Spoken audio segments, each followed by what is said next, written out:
Hello my dear students, as you all were requesting कि आपको MGPE 008 के और भी वीडियोस चाहिए जिससे कि आप अपने एग्ज़ाम को और भी बेटर तरीके से कर सकें। सो स्टूडेंट्स, ये हमारी MGPE की जो सीरीज़ है उसके अंदर तीसरा वीडियो है। वीडियो के अंदर आंसर्स हिंदी एंड इंग्लिश फिर से दोनों ही लैंग्वेजेस में डिस्कस किए गए हैं। अगर आपने इससे पहले वीडियो 1 एंड वीडियो 2 नहीं देखा है तो आप मेरे चैनल पे जाके देख सकते हैं। उस पर पार्ट 1 एंड पार्ट 2 लिखा हुआ है। ठीक है, अब मैं यहाँ पे आपको बताना चाहती हूँ एक बहुत ही इम्पॉर्टेंट बात।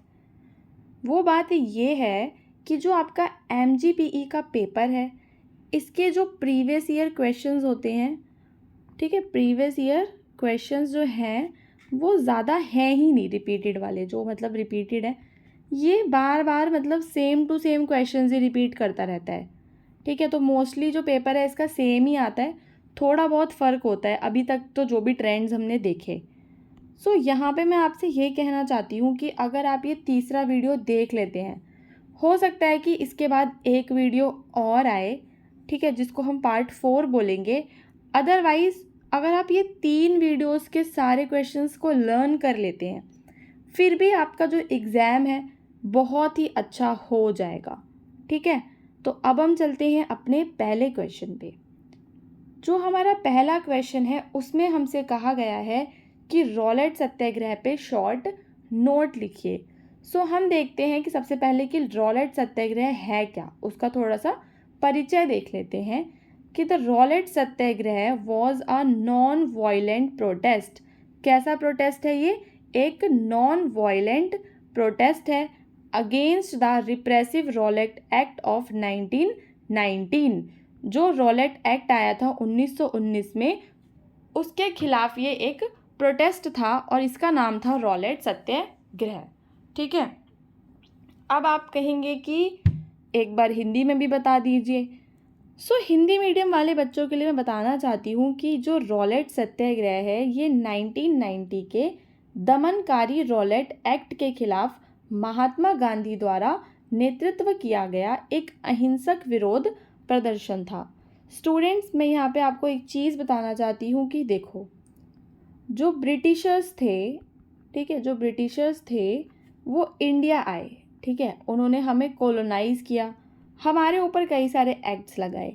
ठीक है, तो उसमें से ही एक एक्ट था रॉलेट एक्ट। ठीक है, तो जो रॉलेट एक्ट था इसके खिलाफ जब भारतीय लोगों ने, ठीक है, जब इंडियंस ने इसके खिलाफ संघर्ष किया तो शुरू हुआ आपका क्या? रॉलेट सत्याग्रह। तो समझ में आया आपको सत्याग्रह क्या है? रॉलेट एक्ट जो कि ब्रिटिश सरकार के द्वारा लाया गया था, उसके खिलाफ विरोध प्रदर्शन को रॉलेट सत्याग्रह कहा गया। अब हम बात करेंगे कि जो रॉलेट एक्ट है वो उसमें ऐसा क्या था कि जो भारतीय लोग थे उसके खिलाफ विरोध प्रदर्शन कर रहे थे। तो ये जो एक्ट था इसने ब्रिटिश गवर्नमेंट को ये पावर दे दी थी कि वो अरेस्ट और डिटेन कर सकते हैं इंडिविजुअल्स को बिना किसी ट्रायल के। उनकी सिविल लिबर्टीज़, जो भी उनके अधिकार हैं, जो सिविल लिबर्टीज़ हैं, उन्हें छीन सकते हैं और उन्हें उठा के कहाँ डाल सकते हैं? जेल में फेंक सकते हैं, बिना किसी भी उसके, किसी भी ट्रायल के, जैसे कोर्ट में ट्रायल होता है ना उसके खिलाफ, उसके बिना ही। सो इस अधिनियम ने ब्रिटिश सरकार को बिना मुकदमे के व्यक्तियों को गिरफ्तार और हिरासत में रखने का अधिकार दिया, जिससे नागरिक स्वतंत्रता का हनन हुआ और राजनीतिक असहमति को दबाया गया।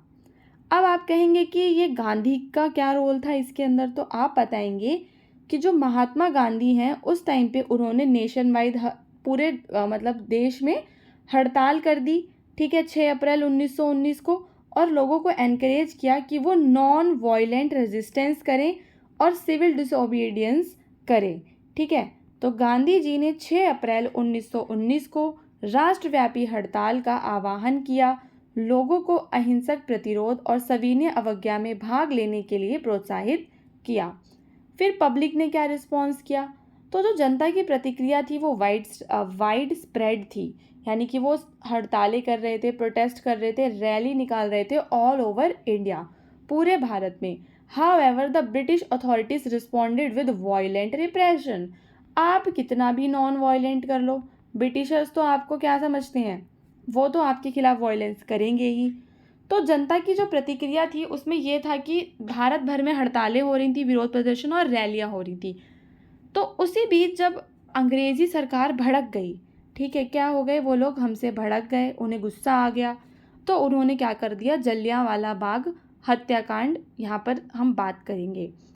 तो क्या हुआ कि जो 13 अप्रैल 1919 को अमृतसर के अंदर कई सारे अनआर्म्ड सिविलियंस का मतलब क्या है, देश के नागरिक, ठीक है, जो कि निर्दोष थे, उन्हें मार दिया गया ब्रिटिशर्स के द्वारा, making a turning point in the Indian freedom struggle. और यही बना भारतीय आज़ादी के स्ट्रगल में एक टर्निंग पॉइंट। सो जलियांवाला बाग जो हत्याकांड है वह 13 अप्रैल 1919 को अमृतसर में निर्दोष नागरिकों की हत्या करने वाले ब्रिटिश सैनिकों द्वारा की गई एक क्रूर हत्या है, ठीक है, जिसने भारतीय स्वतंत्रता संग्राम में एक महत्वपूर्ण मोड़ दिया। The Rowlatt satyagraha galvanize Indian society, ठीक है, इसने क्या करा कि भारतीय समाज को प्रेरित किया अगेंस्ट कॉलोनियल रूल्स, कि जो मतलब भारत के लोग हैं वो अंग्रेज़ों के खिलाफ हो जाएं और अपनी आज़ादी की मांग को करें। तो ये था सारा, ये मैंने आपको किस चीज़ के बारे में बताया है, ये अभी तक जो हम बात कर रहे थे वो हम बात कर रहे थे रॉलेट सत्याग्रह की। तो सबसे पहले मैंने आपको क्या बताया कि यह एक नॉन वायलेंट प्रोटेस्ट था, ठीक है, जिसे महात्मा गांधी चला रहे थे, और ये रॉलेट एक्ट के खिलाफ था। रॉलेट एक्ट में क्या कहा गया था कि सरकार को पावर मिल गई थी किसी को भी अरेस्ट करके जेल में डालने की, बिना किसी कार्यवाही के। फिर गांधी जी ने क्या किया, गांधी जी ने कहा कि भाई पूरे देश में हड़तालें करनी शुरू कर दो। लोगों ने ऐसा किया भी। फिर अंग्रेज़ हमसे नाराज़ हो गए और उन्होंने जलियांवाला बाग हत्याकांड कर दिया, जिसमें कई सारे लोगों की उन्होंने हत्या कर दी, ठीक है। तो ये था जलियांवाला हत्याकांड। फिर इसका इम्पैक्ट क्या हुआ, इससे जो सोसाइटी है वो और ज़्यादा सुदृढ़ हो गए, उन्होंने और ज़्यादा संकल्प ले लिया कि हमें तो अब आज़ादी चाहिए ही। सो ये था हमारा रॉलेट सत्याग्रह, ठीक है। ये मैंने आपको सिर्फ इसके इम्पॉर्टेंट पॉइंट्स बताए हैं। एग्ज़ाम में शॉर्ट नोट आएगा लिखने के लिए, तो आप एक नोट की तरह इसको और ज़्यादा डिस्क्राइब करके लिखना, ठीक है। जैसे जलियांवाला बाग हत्याकांड वाला जो टॉपिक है उसको थोड़ा सा बड़ा कर देना, ऐसे करके आपका शॉर्ट नोट तैयार हो जाएगा। अब हम बात करेंगे Chinese reforms in Tibet. China ने तिब्बत में कैसे रिफॉर्म्स किए। तो जो चाइनीज़ गवर्नमेंट है has implemented various reforms in Tibet since incorporation in 1951, aimed at integrating the region with the rest of China and promoting economic development। जो चाइना है वो क्या चाहता है कि वो तिब्बत को क्या कर ले, अपने रीजन में ही मिला ले, सम्मिलित कर ले और वहाँ पर आर्थिक विकास को बढ़ावा दे। तो उसके लिए चाइना वहाँ पे लैंड रिफॉर्म्स लेकर आया, यानी कि भूमि सुधार लेकर आया।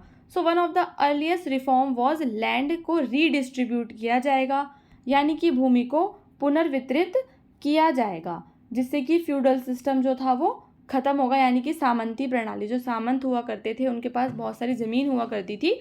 तो अगर भूमि का पुनर्वितरण हो जाएगा तो सामंती जो प्रणाली है वो अबॉलिश हो जाएगी, समाप्त कर दी जाएगी, एंड लैंड को डिस्ट्रीब्यूट किया जाएगा एरिस्टोक्रेसी से, मोनेस्ट्रीज से पीजेंट्स की तरफ, ठीक है।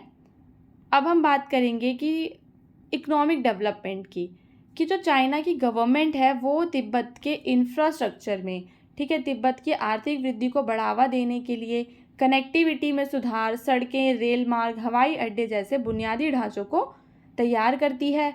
वहाँ पे एजुकेशन और हेल्थ केयर रिफॉर्म्स भी लेकर आती है, ताकि वहाँ पे जो साक्षरता दर है, लिटरेसी रेट है, उसे बढ़ाया जा सके, चिकित्सा सेवाओं में सुधार किया जा सके।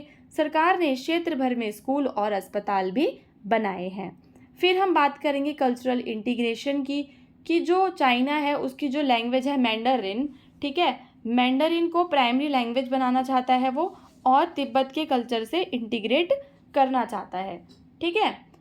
सो ये सारी चीज़ें हैं। फिर कुछ एनवायरमेंटल रिफॉर्म्स किए चाइना ने, ठीक है, एनवायरनमेंट को प्रोटेक्ट करने के लिए। तो चीन ने तिब्बत में पर्यावरण संरक्षण, ठीक है, पर ध्यान केंद्रित किया और नाजुक परिस्थितिकी तंत्र को संरक्षित करने और सतत विकास को बढ़ावा देने के लिए नीतियां भी लागू की हैं। तो स्टूडेंट्स यहाँ पे फिर से वही सतत विकास आ गया जो आपने MED 002 में भी पढ़ा था। ठीक है, तो सतत विकास ना हर जगह हर पेपर में घुसा ही रहता है, कहीं ना कहीं उसके बारे में पूछा ही जाता है। अब हम देखेंगे the nature of ethnic conflict in Bhutan. Bhutan में जो एथनिक कॉन्फ्लिक्ट हुए उनका नेचर कैसा था। एथनिक कॉन्फ्लिक्ट समझते हो ना, कि मतलब अलग अलग कंट्रीज़ के जब लोग आ जाते हैं तो उनके बीच में कॉन्फ्लिक्ट हो जाता है। तो सबसे पहले हम इंट्रोडक्शन देंगे। The ethnic conflict in Bhutan is primarily involves tensions between majority का मतलब क्या है, जिन लोगों की संख्या ज़्यादा है, तो वहाँ पे द्रुक्पा पॉपुलेशन ज़्यादा है, ठीक है, एंड द एथनिक नेपाली हैं वहाँ पे कौन से, लोथशम्पाज। तो यहाँ पे हम दो लोगों की बात करेंगे, एक तो द्रुक्पा जो कि भूटान के लोग हैं, ठीक है, द्रुक्पा कौन है, भूटान के, और नेपाली लोग हैं लहोत शम्पाज। सो ये जो लहोत शम्पाज हैं ये नेपाली हैं, इनके बीच में वहाँ पर एथनिक कॉन्फ्लिक्ट्स होते रहते हैं। तो भूटान में जातीय संघर्ष मुख्य रूप से बहुसंख्यक का मतलब जिनकी संख्या ज़्यादा है, द्रुक्पा जनसंख्या और नेपाली अल्पसंख्यक जिन्हें लहोसम्पा कहा जाता है के बीच तनावों से संबंधित है।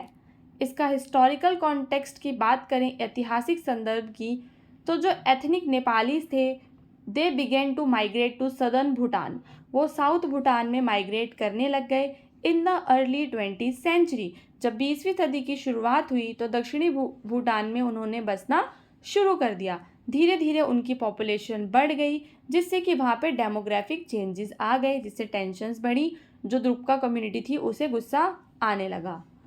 उसके बाद सिटीजनशिप एक्ट आया 1985 का, जो भूटान की गवर्नमेंट है फिर वो लेकर आई citizenship act of 1985 which impose strict citizenship requirements. यानी कि अगर आपको नागरिक बनना है भूटान का तो उसके लिए कुछ स्ट्रिक्ट नए रिक्वायरमेंट्स आ गए थे। मैनी एथनिक नेपाली फेल्ड, कई सारे जो एथनिक नेपाली थे वो रिक्वायरमेंट्स को पूरा नहीं कर पाए और उन्हें इलीगल इमाइग्रेंट्स घोषित कर दिया गया।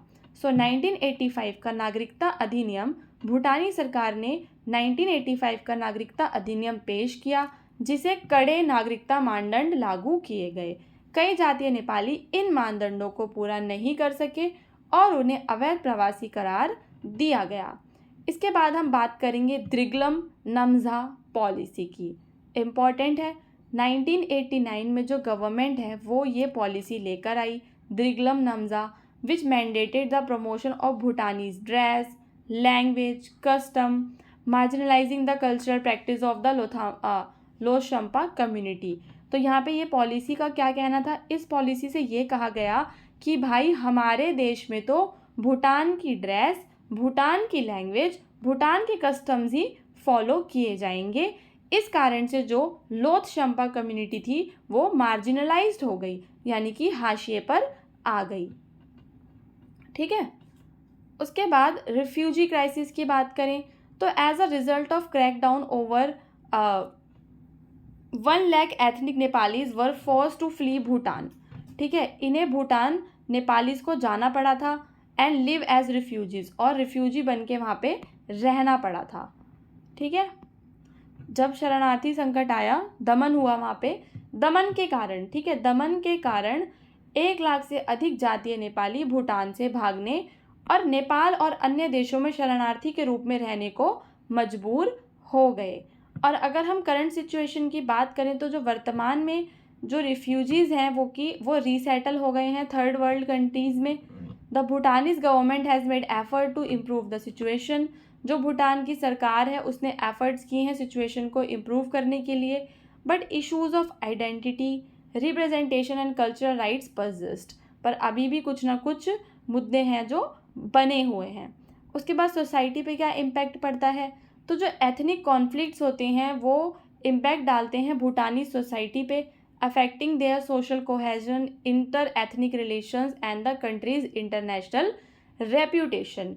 कि जो देश है उसकी जो इंटरनेशनल रेपुटेशन है वो भी थोड़ी सी इफ़ेक्ट हो जाती है। और जातीय संघर्ष जो है वहाँ के समाज पे गहरा प्रभाव डालती हैं, जिससे सामाजिक एकता भी प्रभावित होती है।